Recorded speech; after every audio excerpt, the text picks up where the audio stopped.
Good afternoon, learners. I welcome you to this course, EDU 748, Introduction to Guidance and Counseling. Introduction to Guidance and Counseling. My name is Dr. Adegu, the course facilitator for EDU 748, Introduction to Guidance and Counseling. Introduction to Guidance and Counseling is a compulsory course for all teachers in training. As a learner who is interested in becoming a teacher, it is important that you are introduced to what guidance and counseling is all about.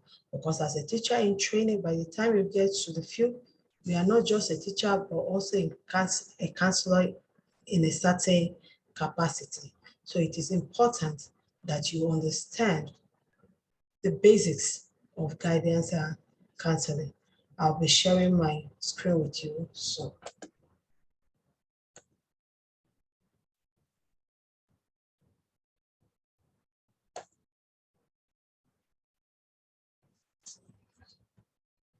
Yeah, the topic we're looking at today is the nature and concept of guidance and counseling. That is what we'll be looking at in the course Introduction to Guidance and Counseling. And it is expected that by the time you finish listening to this video, you should be able to achieve some learning objectives. These learning objectives are, after you have carefully studied this session, you should be able to define guidance, you should be able to define counseling, say the aims and objectives of counseling, mention the goals of counseling, and then differentiate between guidance and counseling.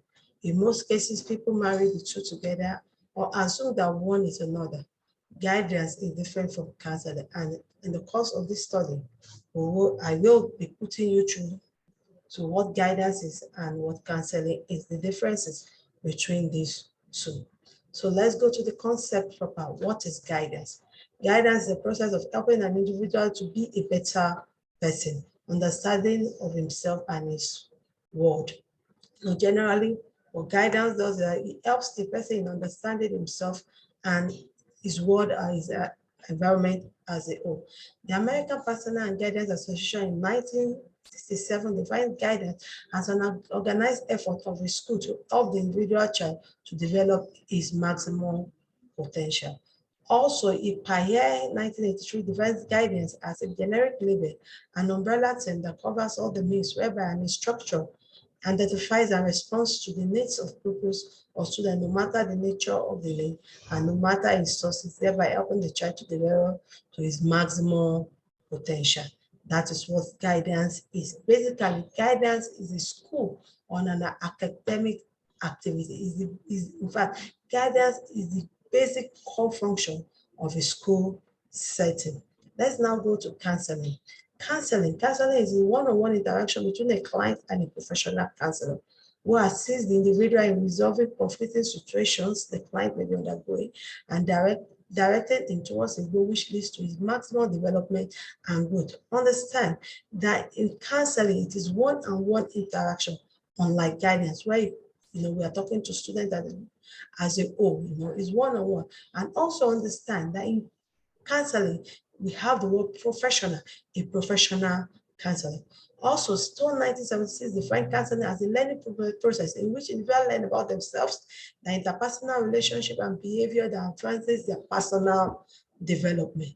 Dustin and George 1973 defines counseling as a learning process designed to increase adaptive behavior and to decrease maladaptive behavior. If you look at the definition of Dustin and John, we find that there is behavior modification in counseling.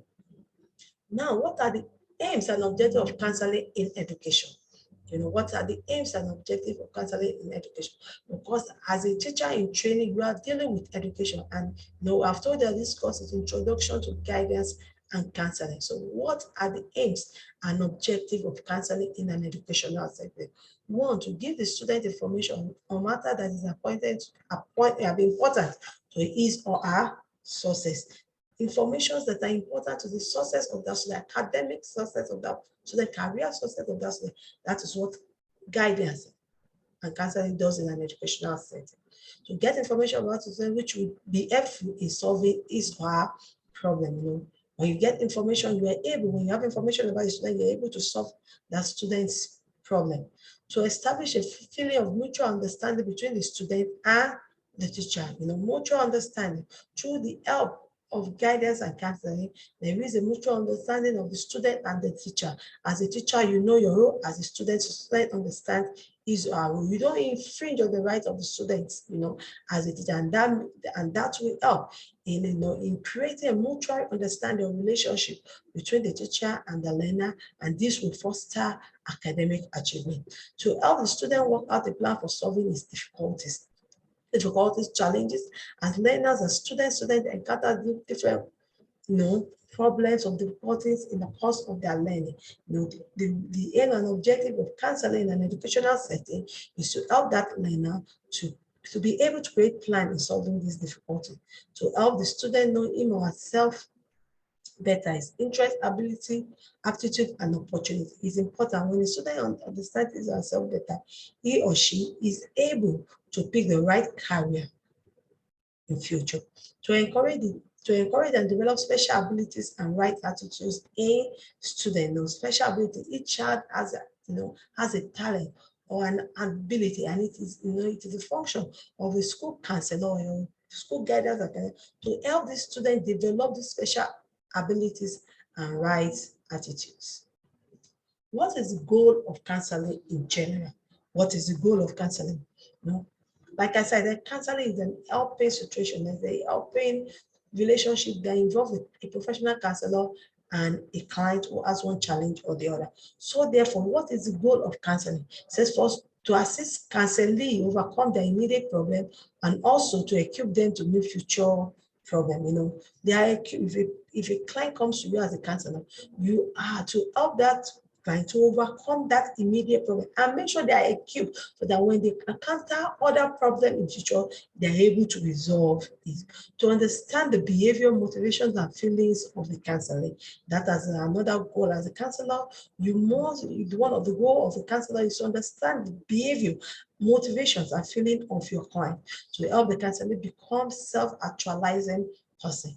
That's one of the goals. Self-confidence, the dream, a positive to help you to self-actualize. Also to help the counselor and self-realization.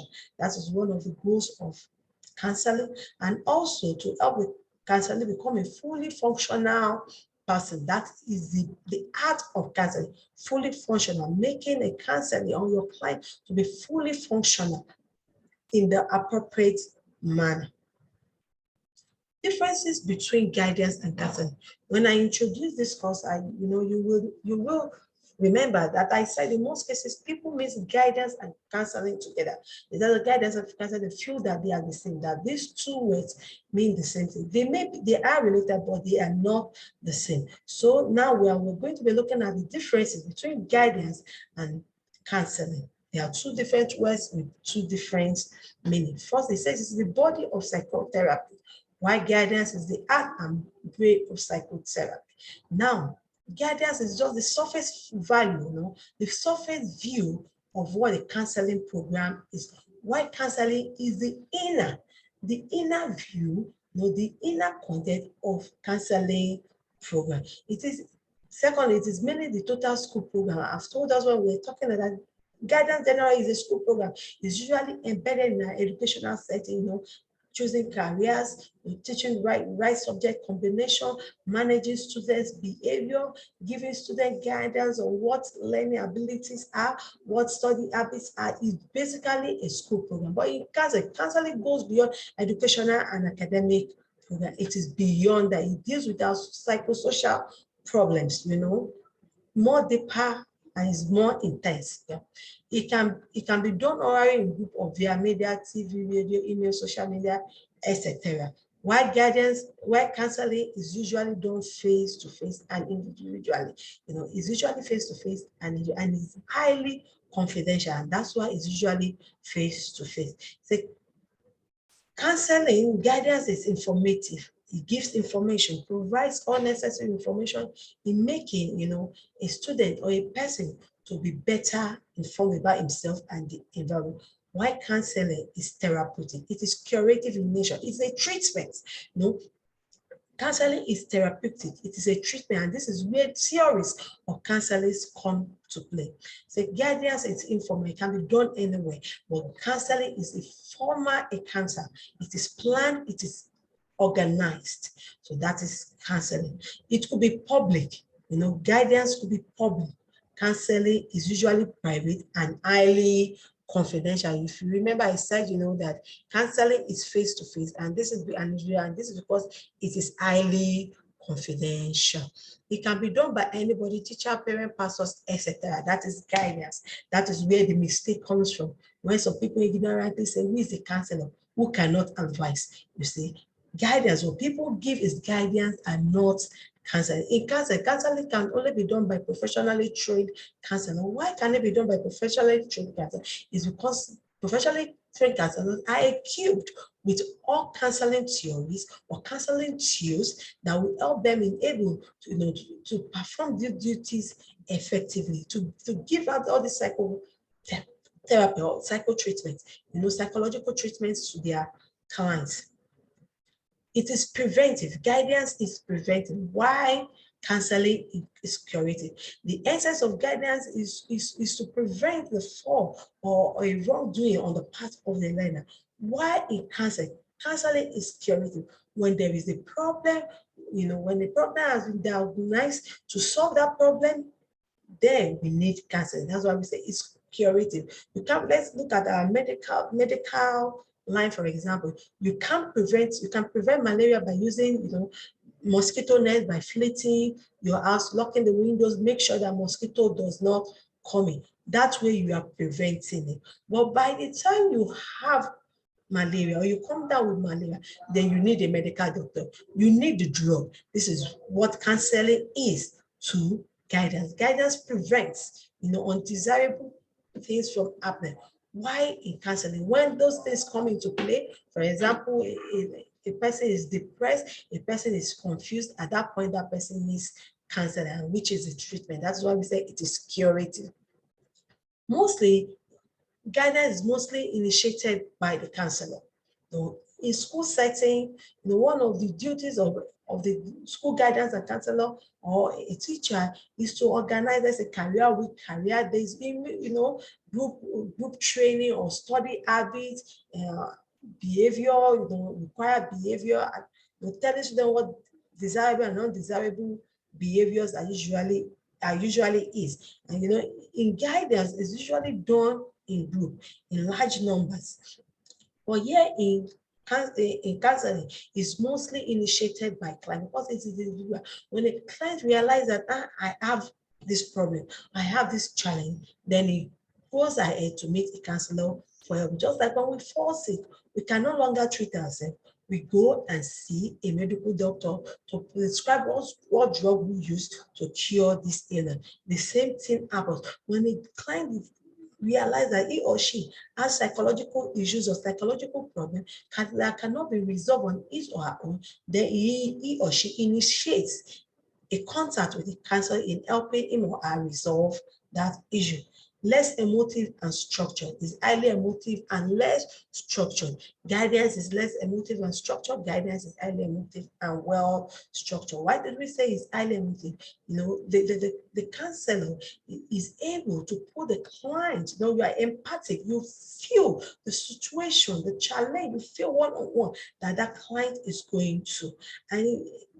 And so therefore you provide your help based on what feeling the client is having, or how do I put what feeling the client is having, or the kind of characteristics the client is displaying at that point in time. We can see, basically we can say guidance is the surface, while counseling is the in-depth by these differences we have looked at today. Now, when we started this lecture, I told you that there are some learning objectives we expect you to achieve at the end of the lecture. First, at the end of this interactive session, first, define guidance. You should be able to define guidance. Second, you should be able to define counseling. Thirdly, you should be able to state the aims and objectives of counseling, mention the goals of counseling, and then differentiate between guidance and counseling. These two words are related. but they are quite different. So I expect that after you have carefully listened to this video or this interactive session, you should be able to achieve the following. When you write down your answers in your notebook, on your journal paper, if you cannot go back to look at it. If you did not get it rightly, you can still watch this video over and over again until you achieve these 5 learning objectives. We have come to the end of this lecture, but before we finish, we are now in summary. In this lecture, we have told us, we have defined what guidance is. And I have said in this interactive session, guidance is the process of helping an individual to have a better understanding of himself and his environment. That is what guidance does. It helps an individual in understanding himself better and his environment. Why counseling is one-on-one interaction between the client and his professional counselor in solving problems or conflicts that the client has. If you look at the two, one is talking of understanding yourself and your environment, while the other one is talking of a treatment. When you're confronted with a treatment, you need a professional to help you out. So that's guidance and then counseling. And counseling for us. We have talked about the aims and objective of counseling. It says first in education, it says to give the student information on matter that is important to their success. That's one of the things, give them information on matter that is important to their success. It helps them to understand themselves and be useful to themselves. Those are some of the aims and objectives we have listed in the course of this interactive session. Now, what are the goals of counseling? We have said one of the goals of counseling is to make a counselor a self-actualizing person, to be self-realizational, and also to become a fully functional person. That is the goal of counseling as a whole. We have also looked at the differences between counseling, guidance, and counseling. And we have said that guidance, is just the body of psychotherapy, while counseling is the art of psychotherapy. We have also said that guidance is usually done in group, but counseling is usually individual, one-on-one, face-to-face, individually. And I've told us that in guidance, it can be done in public, but counseling is usually in private. And this is because it is highly confidential. Guidance serves as a preventing tool. Why? Counseling is curative. When the problem is in place, then counseling comes to play, whereby helping that client or that counseling to overcome the difficulty or resolve issues that are conflicting with its sources. That is those are some of the differences between guidance and counseling. It is important, like I said, for a teacher in training to have this basic knowledge. Thank you for listening and hope to see you at another time. Thank you and God bless.